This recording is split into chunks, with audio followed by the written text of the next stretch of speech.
Shri Saraswati arts commerce and science college Mehmadpur BA semester 2 इतिहास विषयની અંદર વિદ્યાર્થી મિત્રો પ્રાચીન ભારતનો ઇતિહાસ પુરાતત્વ વિદ્યા અને સંસ્કૃતિ સીસી એન્ડ સી 201 અને આજે આપણે આ પ્રશ્નનો અભ્યાસ કરવાનો છે. એ પ્રશ્ન છે સમ્રાટ અશોકની રાજકીય અને ધાર્મિક સિદ્ધિઓનું મૂલ્યાંકન કરો. એની અંદર આપણે શરૂઆતમાં જોઈએ તો એનું સમ્રાટ અશોકનું પ્રારંભિક જીવન.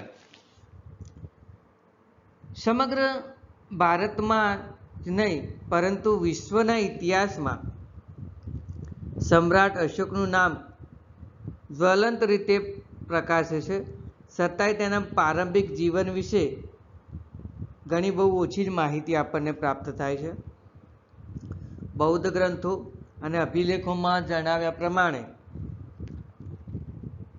ગાદીએ આવતા પહેલા અશોકે તેના પિતા બિંદુસારના સમયમાં ઉજ્જૈન અને ત્યારબાદ તક્ષશિલામાં સુબાગીરી કરી હતી.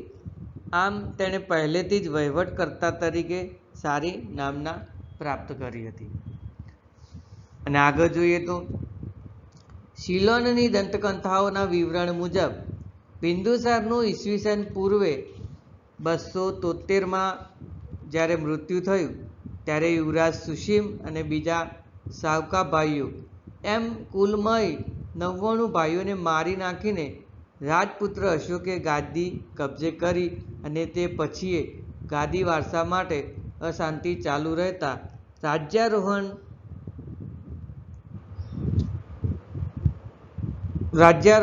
પછી 4 વર્ષે તેના રાજ્યાભિષેકનો પ્રસંગ ઉજવાયો હતો.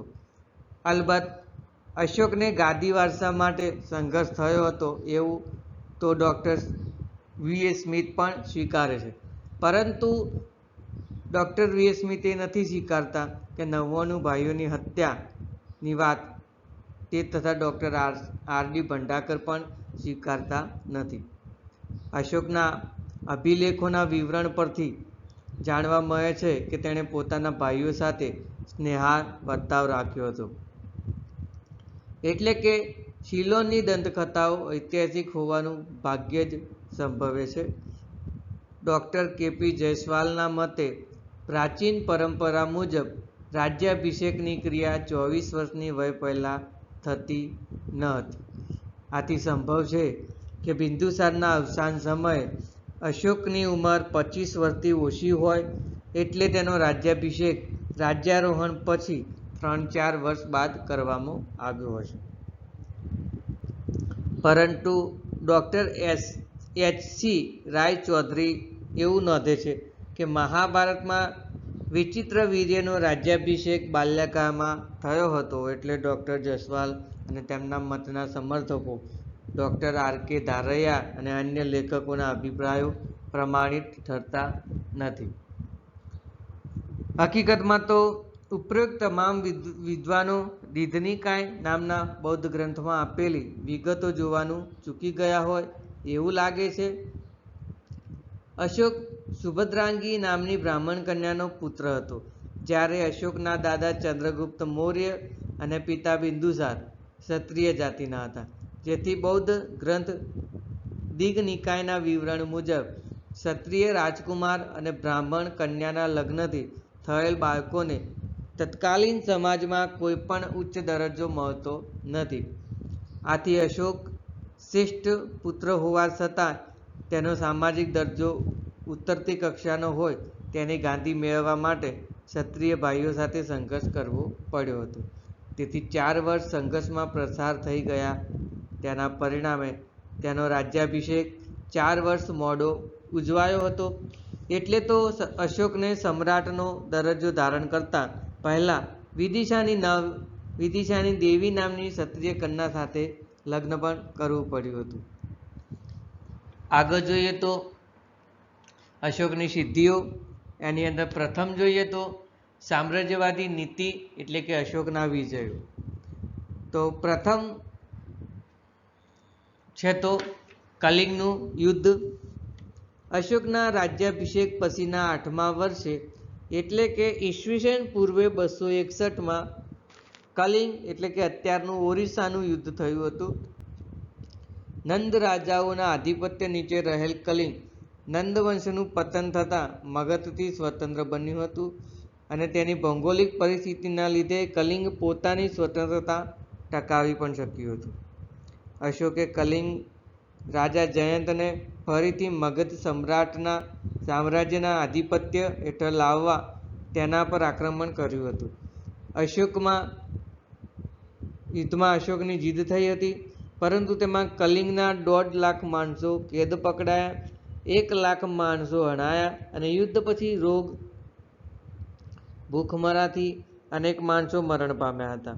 શસ્ત્ર વિજયથી થયેલી આ ભીષણ ખુવારીથી અશોકના હૃદયમાં ભારે પશ્ચાતાપની લાગણી થઈ હતી અને તેણે હંમેશને માટે યુદ્ધને તિલાંજલિ આપી દઈને અહિંસાનો માર્ગ ગ્રહણ કર્યો હતો અને એને શસ્ત્રો છોડી અને શાસ્ત્રો ધારણ કર્યા હતા. ઉપગુપ્ત નામના બૌદ્ધ સાધુના ઉપદેશથી તેણે બૌદ્ધ ધર્મનો સ્વીકાર કર્યો હતો. હૃદય પલટો પામેલો રાજા અશોક અગાઉનો ચંડાશોક મટી હવે ધર્માશોક થયો અને તેણે એવું જાહેર કર્યું કે સાચો વિજય તો ધર્મ દ્વારા થયેલો હોવો જોઈએ, નહીં કે યુદ્ધો દ્વારા. આ યુદ્ધ બાદ તે અસુર વિજયને બદલે ધર્મ વિજય તરફ વર્યો હતો અને તે સમ્રાટમાંથી સંત બન્યો હતો અને સામ્રાજ્યભરમાં ભેરી ઘોષને બદલે ધર્મ ઘોષનો ધ્વનિ ગુંજવા લાગ્યો હતો. દિગ્વિજયનો યુગ સમાપ્ત થયો અને ધર્મ વિજયનો યુગ શરૂ થયો હતો. એટલે જ તો ડૉક્ટર H.C.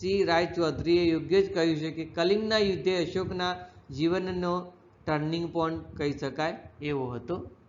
એના પછી જોઈએ તો પર રાજ્યો સાથેના સંબંધ. તો કલિંગના મુદ્દે તેની પરદેશ નીતિમાં પણ પરિવર્તન આવ્યું હતું. તેણે સામ્રાજ્ય વિસ્તારની નીતિનો ત્યાગ પણ કર્યો હતો. પર રાજ્યો સાથે મૈત્રીભર્યા સંબંધો વિકસાવ્યા હતા. Doctor R.K. મુખર્જી લખે છે તેમ મૌર્યોનો આક્રમણકારી રથ હવે શાંત ઊભો હતો. હવે આનાથી આગળ નહીં એવો અશોકનો આદેશ પણ હતો.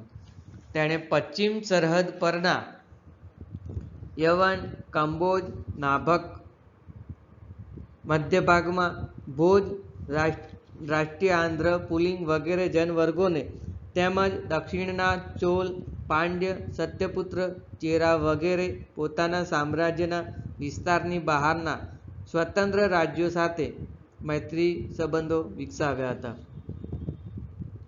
તેણે કલિંગ શિલાલેખ નંબર 1માં આ રાજ્યોને અભયવચન પણ આપ્યું હતું. તેમણે મારાથી ડરવાની જરૂર નથી, મારા પર વિશ્વાસ રાખો, જેથી તમે મારા તરફથી સુખ પામશો, દુઃખ નહીં. અને તેણે વનવાસી રાજ્યોને ચેતવણી પણ આપી હતી. જો કે તેઓ ઉપદ્રવ ફેલાવશે તો સમ્રાટ તેમને શિક્ષા કરતા અચકાશે પણ નહીં. તેણે આ સગા રાજ્યમાં તેમજ સરહદની પેલે પારના ઇજિપ્ત, મેસોડોનિયા, સિરિયા, ઇપિરસ, સાયરીન તેમજ તામ્રપર્ણી એટલે કે લંકામાં ધર્મ પ્રચારકો મોકલીને તેમણે પોતાના ધાર્મિક પ્રભાવ હેઠળ પણ લાવ્યા હતા અને એ જ રીતે તેમને નૈતિક દ્રષ્ટિએ જીતી લીધા હતા. અને વળી તેણે નજીક બધા રાજ્યોમાં પશુ અને મનુષ્યો માટે ઔષધાલયો સ્થપાવ્યા હતા અને ઔષધિઓના છોડ પણ રોપાવ્યા હતા. આ રીતે આ બધા રાજ્યો ભારતીય સંસ્કૃતિના ઉછેર કેન્દ્ર બની રહ્યા હતા. એના પછી જોઈએ તો આંતરિક નીતિ. એની અંદર જોઈએ તો પ્રથમ વહીવટી નીતિ અને વહીવટી નીતિની અંદર જોઈએ તો પ્રથમ રાજાશાહીનો કલ્યાણકારી સિદ્ધાંત. તો અશોક આપખુદ રાજાશાહીમાં માનતો પણ તેણે લોકહિતકારક રાજાશાહીનો આદર્શ પણ પૂરો પાડ્યો હતો. તે સમ્રાટમાંથી સંત બન્યો છતાંય તે રાજા તરીકેની પોતાની ફરજોનો સતત ખ્યાલ રાખતો હતો. તેણે કલિંગ શિલાલેખ નંબર 2માં કહ્યું હતું કે બધા માણસો મારા બાળકો છે અને તે જ રીતે હું મારા બાળકોની બાબતમાં ઝંખના કરું છું કે તેઓ આ દુનિયામાં અને આવતી દુનિયામાં સમૃદ્ધિ અને સુખ મેળવે. એ જ રીતે હું સામ્રાજ્યભરના બધા માણસો માટે આ પ્રકારની ઝંખના કરું છું. તે અભિલેખોમાં લખે છે કે પ્રજા કલ્યાણથી અધિક અન્ય કોઈ કર્તવ્ય નથી અને પ્રજાના હિત માટે તેણે રાજુક નામનો અધિકારી પણ નિમ્યો હતો. પ્રજાના હિતમાં કામ કરવાની તેની આતુરતા તેના છેલ્લા 6 શિલાલેખમાં આ રીતે સતી થાય છે. રાજા પ્રિયદર્શીનું આ કહેવું હતું કે ભૂતકાળમાં ફરિયાદો સાંભળવાનું અને તેનો નિકાલ કરવાનું કાંઈ બધો વખત ચાલતું નહીં. હવે નીચે મુજબની વ્યવસ્થા કરી છે. ગમે તે ક્ષણે હું ભોજન લેતો હોઉં, આરામમાં હોઉં, શયનગૃહમાં હોઉં કે ઉદ્યાનમાં હોઉં, બધે જ સ્થળે પ્રજાના સુખ દુઃખ જણાવવા માટે પ્રતિવેદકો આવી શકે છે અને હું દરેક જગ્યાએ પ્રજાનું કાર્ય કરવા તૈયાર હોઉં છું. ભલું કરવું એ મારો ધર્મ છે તથા યોગ્ય અને તત્કાલ ન્યાયદાન તે પ્રજા સેવાના મૂળમાં છે. મારા આ બધા પ્રયાસો પ્રજાના ઋણમાંથી થવાના છે. આમ તે પ્રજા માટે જે કાંઈ કરે છે તે પ્રજા ઉપર ઉપકાર ચડાવવા માટે નથી કરતો, પરંતુ પ્રજાનું ભલું કરવું એક રાજાની પવિત્ર ફરજ છે અને પવિત્ર ફરજમાંથી ઋણમુક્ત થવા માટે તે પ્રજા કલ્યાણના કાર્યો કરી રહ્યો છે. આ હતો અશોકની સરકારનો કલ્યાણકારી સિદ્ધાંત, જેણે નિરંકુશ શાસન પ્રણાલીને કલ્યાણકારી શાસન વ્યવસ્થામાં પરિવર્તિત કરી દીધી હતી. એના પછી આગળ જોઈએ તો કેન્દ્રીય શાસન વ્યવસ્થા. તો કેન્દ્રીય શાસન તંત્રમાં અશોક સર્વોપરી ગણાતો હતો અને તે મંત્રીમંડળની સલાહ મુજબ વહીવટ ચલાવતો હતો. તેનો મુખ્યમંત્રી રાધાગુપ્ત હતો. તેના 6 શિલાલેખના વિવરણ મુજબ મંત્રી પરિષદના સભ્યો સમ્રાટ અશોકની સાથે મહત્વના વિષયો પર ચર્ચા કરીને પોતાનો મત રજૂ કરી શકતા હતા. તેમજ કોઈપણ મંત્રી અશોકના કાર્યથી અસંતુષ્ટ હોય તો તે અંગે તેને ઝડપથી સૂચના પણ આપતા હતા. અશોકાવદનમાંથી સ્પષ્ટ થાય છે કે એક વખત અશોક કુટકુટારામ વિહારને દાન આપવા ઈચ્છતો હતો, પરંતુ તેના મંત્રી પરિષદની અસ્વીકૃતિના કારણે તેને દાન આપવાનો આદેશ પાછો ખેંચી લેવો પડ્યો હતો. એના પછી જોઈએ તો પ્રાંતીય શાસન વ્યવસ્થા. તો અશોકના સામ્રાજ્યના મુખ્ય 4 પ્રાંતો હતા. ઉત્તરાપ્રત એની રાજધાની તક્ષશિલા હતી, કલિંગ એની રાજધાની તોસલી હતી, પશ્ચિમ ભારત એની રાજધાની ઉજ્જૈન હતી અને દક્ષિણાપથ એટલે એની રાજધાની સુવર્ણગીરી હતી. આ રીતે પ્રાંતના સુબા તરીકે રાજકુમારોમાંથી કે રાજકુટુંબના સભ્યોમાંથી નિમણૂક કરવામાં આવતી હતી અને અપવાદ તરીકે સૌરાષ્ટ્ર રાજધાની ગિરિનગરના સુબા તરીકે તુષાપ્ય નામે પરદેશી યવનને નિમણૂક કરવામાં આવે હતું. એના પછી આગળ જોઈએ તો મુખ્ય અધિકારીઓ. તો અશોકના વહીવટી તંત્રની અંદર આંતરિક નીતિમાં વહીવટી શાસન વ્યવસ્થામાં મુખ્ય અધિકારીઓ હતા. એમાં પ્રથમ ધર્મ મહામાત્રો કે જે સામ્રાજ્યની પ્રજામાં ધર્મ, નીતિ અને સદાચારનો પ્રચાર કરી પ્રજાનું નૈતિક ધોરણ ઊંચું લાવવા માટેના પ્રયાસો કરતા હતા. એના પછી રાજુક. તો તેઓ પ્રાંતની પ્રજાના સુખ દુઃખથી વાકેફ રહેતા તથા કેદીઓ પ્રત્યે માયાળુ વર્તન પણ દાખવતા હતા. તેઓ દંડ અંગે પૂર્ણ સત્તા પણ ભોગવતા હતા. તેમને રથિક અને યુક્ત સહાય પણ કરતા હતા. એના પછી પ્રાદેશિક જિલ્લા અધિકારીઓ. તો તેઓ પોતાની હકુમત હેઠળના પ્રદેશોમાંથી મહેસૂલ ઉઘરાવતા અને શાંતિ અને સલામતી જાળવતા હતા. એના પછી પ્રતિવેદક, જે જાસૂસ ખાતાનો મુખ્ય અધિકારી હતો, જેની મદદથી અશોક વહીવટી કાર્યો પર દેખરેખ રાખતો હતો. એના પછી ગગન, તો ઈશાબી ખાતાનો અધિકારી હતો અને પાલી કલેશમ, તે અયોગ્ય સત્તામણી સામે અંકુશ રાખતો હતો. અંત મહામાત્ર, તે સામ્રાજ્યની સરહદોની દેખરેખ રાખતો હતો.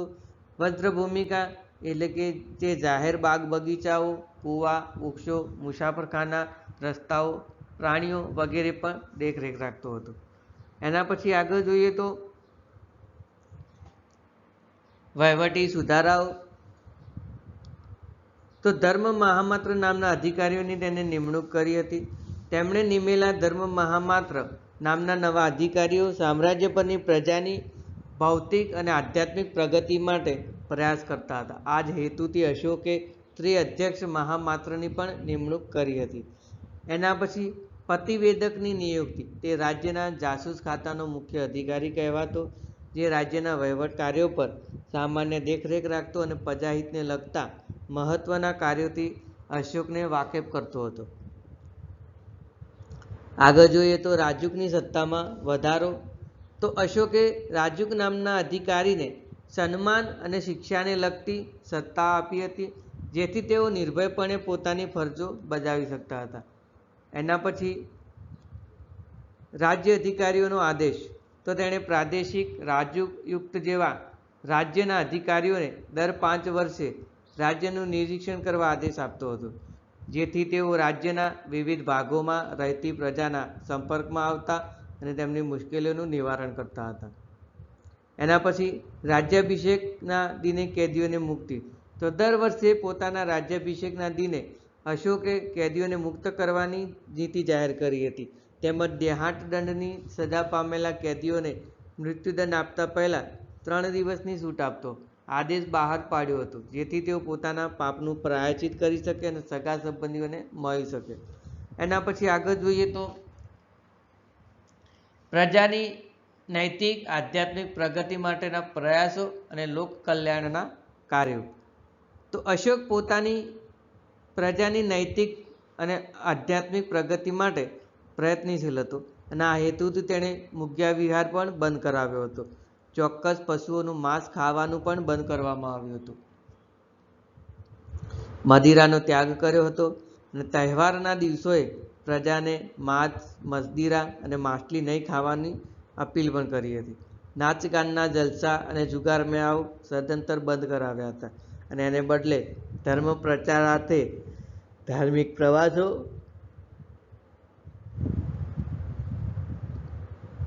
પ્રવાસો અને મેળાઓ ગોઠવ્યા હતા. યજ્ઞ વખતે હિંસા અટકાવી અને રાજમહેલના રસોડામાં થતો પશુવધ પણ સંપૂર્ણ રીતે બંધ કરાવ્યો હતો. અશોકે પોતાના ખડક અને સ્તંભ લેખોમાં પોતે કરેલા લોક કલ્યાણના કાર્યોની પણ વિગતો આપી છે. દાખલા તરીકે શિલાલેખ નંબર 2માં જણાવ્યા પ્રમાણે તેણે મનુષ્યો અને પ્રાણીઓના દર્દોના નિવારણ માટે સામ્રાજ્યના વિવિધ ભાગોમાં જ નહીં, પરંતુ ચોલ, ચેરા, પાંડ્ય, સિલોન, ગ્રીસ વગેરે દૂર આવેલા રાજ્યોમાં પણ દવાખાનાઓ બંધાવ્યા હતા. આ દવાખાના માટે તેણે દેશ વિદેશમાંથી ઔષધિઓ અને વનસ્પતિઓ મંગાવી હતી. તેમજ દવાખાનામાં દવાઓ અને સારવાર માટે યોગ્ય વ્યવસ્થા પણ કરાવી હતી. આ રીતે માનવ અને પશુઓ માટે પોતાના તેમજ પાડોશી રાજ્યોમાં ચિકિત્સાલયોની વ્યવસ્થા કરનાર અશોક વિશ્વના રાજાઓમાં પ્રથમ રાજવી પણ ગણાય છે. તેણે મુસાફરો માટે સામ્રાજ્યભરમાં ઠેર ઠેર મુસાફરખાના પણ બંધાવ્યા હતા અને તેણે પ્રવાસીઓ માટે ખોરાક, પાણી, વૈદ્યકીય સારવાર ઇત્યાદિની વ્યવસ્થા પણ કરાવી હતી.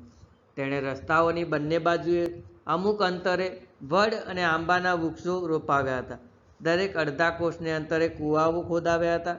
તેમજ લોકો અને પશુઓ માટે ઠેર ઠેર પાણીની પરબો પણ બંધાવી હતી. એટલે તો ડૉક્ટર હરિપ્રસાદ શાસ્ત્રીએ યોગ્ય જ નોંધ્યું છે કે આવો પ્રજાવત્સલ અને કલ્યાણરત રાજવી ભારતના ઇતિહાસમાં ગરવા રાજશ્રી તરીકે આદર પામે છે. એ સ્વાભાવિક છે.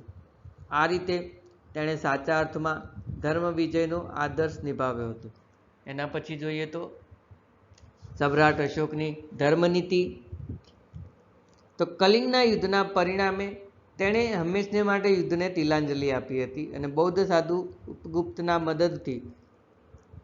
ઉપદેશથી તેણે બૌદ્ધ ધર્મને અપનાવ્યો હતો. આ પછી સમ્રાટ અશોક અગાઉનો ચંડાશોક મટીને હવે ધર્માશોક બની ગયો હતો. તેણે ધર્માભિમુખ થયો અને તે અહિંસા પ્રધાન બૌદ્ધ તરફ પણ વળ્યો હતો. શરૂઆતમાં તે સામાન્ય ઉપાસક રહ્યો હતો, પણ શાસનકાળના 10મા વર્ષે તેણે બોધિગયાની ધર્મયાત્રા કરી અને ત્યારથી જ તેણે તેમાં સક્રિયપણે પ્રવૃત્ત થયો હતો. બૌદ્ધ ધર્મના પ્રચાર અર્થે તેણે બૌદ્ધ ધર્મને રાજ્ય ધર્મ તરીકે જાહેર કર્યો હતો. અહિંસક નીતિ સ્વીકારી હતી. ધર્મ મહામાત્રો નિમ્યા હતા. વિહાર યાત્રાને બદલે ધર્મયાત્રા આરંભી હતી. રાજ્યના અમલદારોને બુદ્ધના નામ સાથે સંકળાયેલ પવિત્ર ધામોની યાત્રા કરવાની અનુરોધ પણ કર્યો હતો. લોકો સત્કર્મ તરફ દોરાય એ હેતુથી ધાર્મિક પ્રદર્શનો પણ ગોઠવાયા હતા. ભેદભાવ વિના સામ્રાજ્ય પરના દીન, ભૂખ્યા અને સાધુ સંતોની સહાયતા પણ આપી હતી. પાટલીપુત્રમાં મોગલીસ્ફુતિસના પ્રમુખપદે ત્રીજી બૌદ્ધ ધર્મ સંગતિ પણ બોલાવી હતી. અભિલેખોમાં બૌદ્ધ ધર્મના સિદ્ધાંતો કોતરાવ્યા હતા. બૌદ્ધ ગ્રંથોમાં જનતાની ભાષા એવી પાલી ભાષાનો અનુવાદ કરાવ્યો હતો અને ધર્મના પ્રચાર અને પ્રસાર માટે કાશ્મીર, ગાંધાર, યવન, હિમાલય, સુવર્ણ ભૂમિ અને તામ્રપણી એટલે કે સિલોન વગેરે દેશોમાં ધર્મ પ્રચારકો પણ મોકલવામાં આવ્યા હતા.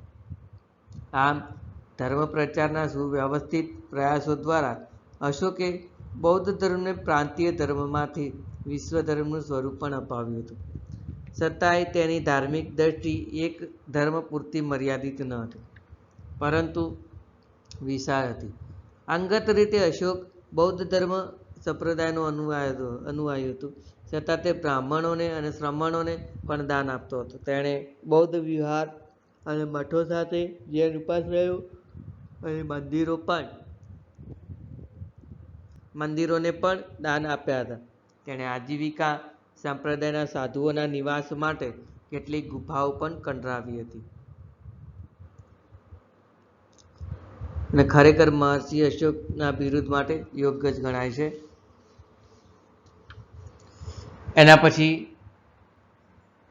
એની સિદ્ધિઓનું મૂલ્યાંકન જોઈએ તો આ રીતે અશોક ભારતના ઇતિહાસમાં અદ્વિતીય સ્થાન ધરાવે છે અને તે બાહોશ સેનાપતિ હતો, જેણે કલિંગ જેવા શક્તિશાળી રાજ્યને ભસ્મીભૂત કરી નાખ્યું. તે કુશળ વહીવટકર્તા હતો. તેણે આદરેલા ધર્મ પ્રચારના કાર્યમાં જ તેની વ્યવસ્થા શક્તિના દર્શન થાય છે. અને આમ અશોકના સમયનું રાજકીય અને ધાર્મિક સિદ્ધિઓનું મૂલ્યાંકન જોવા મળે છે.